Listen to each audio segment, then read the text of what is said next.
Do you really believe the government is concerned about your safety? Every day they bombard you with stories about threats, crimes, and crises, trying to convince you that without the state, you'd be at the mercy of chaos. But the reality is different. They're not protecting you. They're using your fear as an excuse to increase control over every aspect of your life. Today, we'll show how public safety is a big farce, and how the government's real goal isn't to protect you, but to control you. What they don't want you to realize is simple: the safer you feel, the less free you actually are. Those who would give up essential liberty to purchase a little temporary safety deserve neither liberty nor safety. This quote by Benjamin Franklin perfectly sums up what the government does with your fear. Fear has always been the most powerful weapon in the hands of any authority. They know that when people are scared, they're more willing to give up their freedoms in exchange for a sense of protection. And that's exactly what they do. Create an atmosphere of panic and insecurity so you'll gladly accept more rules, more surveillance, and more control. Look throughout history. Anytime there's a crisis, whether it's a terrorist attack, a pandemic, or a crime wave, the government quickly implements emergency measures. These measures, supposedly temporary, almost never get rolled back. And what do you get in return? A little more security? Maybe. But what you lose is far greater. Your privacy, your freedom to move around, and even your right to question the government itself. Temporary measures become permanent. A classic example is the Patriot Act in the US after the 9/11 attacks. The government used the fear of new terrorist attacks to expand its surveillance powers over everyone, monitoring your calls, emails, and even your internet habits, all in the name of security. But these measures didn't go away when the immediate threat passed. Instead, the control only increased. Fear is great business for the state. While you're scared, you stop questioning what they're doing with their power. And that's exactly what they want: an obedient citizen who accepts surveillance as a fair price to feel safe. But the truth is, they're not protecting you, they're manipulating you. The government promises that, to protect you, they need to see your every move. They want to monitor your calls, emails, messages, purchases, all in the name of security. But let's be real. Is this really about safety or about control? The truth is, the more the state watches you, the less safe you actually are. This mass surveillance, which they claim is necessary to protect citizens, is really just a way to ensure that you are constantly under supervision. State surveillance is sold as a solution to crime and terrorism, but at its core, it's a mechanism for controlling the population. They monitor millions of people who have never committed a crime, all under the banner of the greater good. Want a clear example? After the 9/11 attacks, the US government drastically expanded its surveillance capabilities. The Patriot Act gave the government the power to spy on American citizens without needing a court warrant. More recently, under the guise of fighting terrorism and cybercrimes, this surveillance has extended to social media, banking transactions, and even location tracking. These surveillance measures are presented as essential for preventing threats. But how many terrorist attacks or crimes have actually been stopped because of mass spying? Very few. What really happens is that, under the guise of protecting you, the government gains unrestricted access to your private life. Your privacy, your freedom to think and act without being watched. These are all destroyed in the name of a security that never truly arrives. And it goes further. Once the government gains this power of surveillance, they never give it back. It doesn't matter if the initial threat has passed. The surveillance remains, and control only grows. Worse yet, the definition of a threat begins to expand. Today, the government uses mass surveillance not just to fight terrorists, but to control political dissidents, protests, and any movement that threatens state power. In other words, the promise of security is an illusion, while the real goal is to ensure the government can monitor and control anyone at any time. And all the while, you start getting used to it, accepting cameras on every corner, data monitoring, phone tapping, and thinking it's the price of safety. But the truth is, the more the government spies on you, the less free you are. That safety they promised never truly materializes, because the real objective was never to protect you. It was to make sure they're always one step ahead, ready to act if you ever decide to question or resist. When you think of the police, you probably think of protection, safety, of people who are there to make sure you're safe. But over time, the role of the police has changed, and what was once sold as a protective service has become a tool of repression in service of the state. Today, the police aren't there to protect you from criminals. They're there to protect the government from you. Let's be realistic. When the government wants to expand its power, it's not going to ask for your permission. It will use force, and the police are the ones who carry out that force. The increasing militarization of police forces around the world is proof of this. They're increasingly equipped like armies, armored vehicles, automatic weapons, drones, war tactics, but who are they fighting? It's not terrorists or foreign invaders. It's the very population they swore to protect. Protests are a perfect example. When people take to the streets to fight for their rights, the government quickly labels these actions as threats to public order. And what happens? The police, armed and ready to combat enemies, are sent in to suppress the citizens.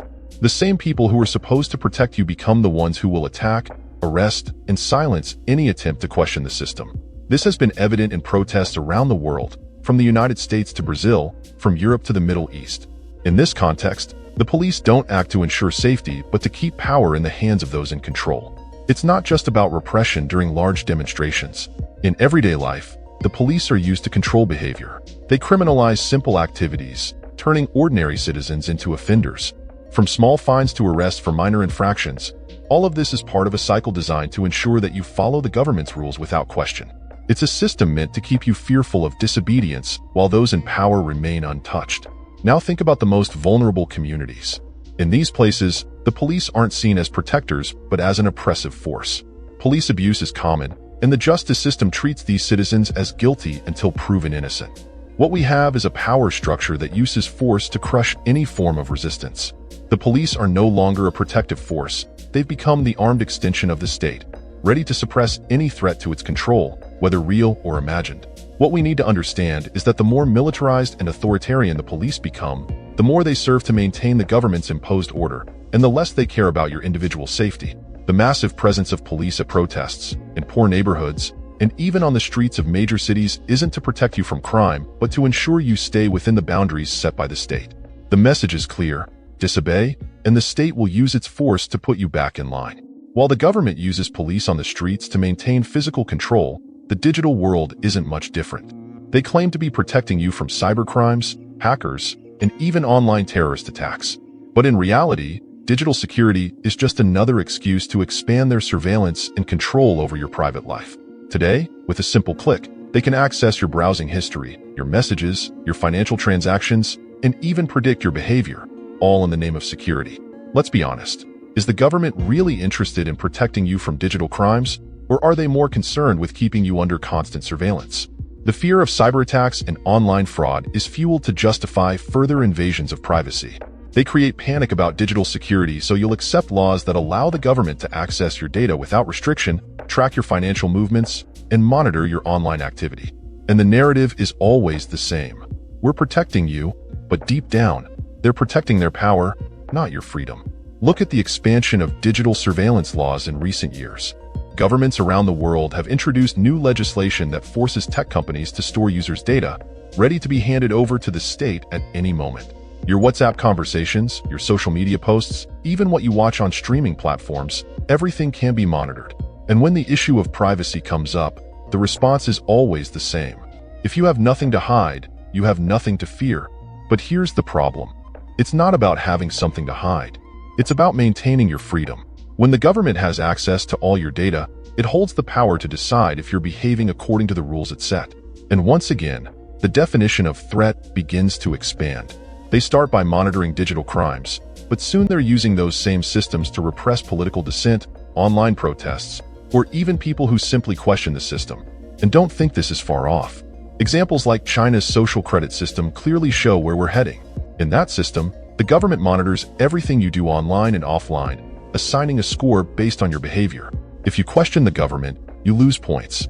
If you behave like a good citizen, your life becomes easier. Meanwhile, the rest of the world follows the same path, with governments exploiting every digital crisis to justify more control over your life. The problem is that technology, which was supposed to liberate you, is being used as a weapon to watch you. They turn your digital life into a continuous surveillance field, and you don't even realize you're constantly being watched. Your data, your preferences, even your real-time location. All of this is in the hands of those who control the system. And they make you believe that this invasion is the price you have to pay to be safe in the digital world. But the real question is, safe from whom?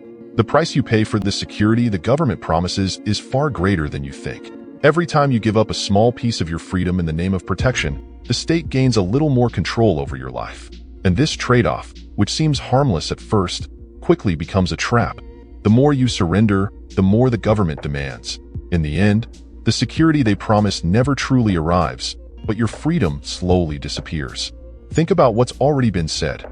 More surveillance, more monitoring, more emergency laws, all in the name of keeping you safe. But what do you really gain? The streets remain violent, crime doesn't disappear, and the threat of new attacks always returns to justify more restrictive measures. Meanwhile, your individual liberties are being slowly erased. The issue isn't just what you're losing now, but what you're giving up for future generations. Most people accept this control because they believe in the false promise of security. And that acceptance is exactly what the government needs to expand its power without resistance. The logic is simple. The more fear you feel, the more willing you are to give up your freedoms in exchange for a sense of protection. This has happened countless times throughout history. Brutal dictatorships arose with the same promise, to protect the people from a threat. But once power is centralized in the hands of the state, it is never returned. You might think, but we're far from a dictatorship, are we? Think about the path we're on. Governments around the world are strengthening with increasingly intrusive laws, surveillance systems that penetrate every aspect of life, and a growing dependence on technologies they control. The more you adapt to this, the more natural it seems. Today, you accept cameras on every corner. Tomorrow, you'll accept real-time tracking of your movements and transactions. And the day after tomorrow, what's next? A government that decides where you can go, what you can buy, and who you can talk to. The most dangerous part is that, over time, you barely notice how much you've lost. With each new crisis, a new measure is adopted. And so, gradually, freedom dissolves. Not through one big authoritarian move, but by 1,000 small cuts, always justified by a temporary need. And when you finally realize the size of the prison built around you, it's too late to escape. Want examples of where this has already happened? Think of the totalitarian regimes of the 20th century. Almost all of them began with a promise of protection, whether from internal or external threats. Fear was the primary weapon used to make the population accept total control. The same pattern is repeating today, only with more sophisticated tools and softer rhetoric.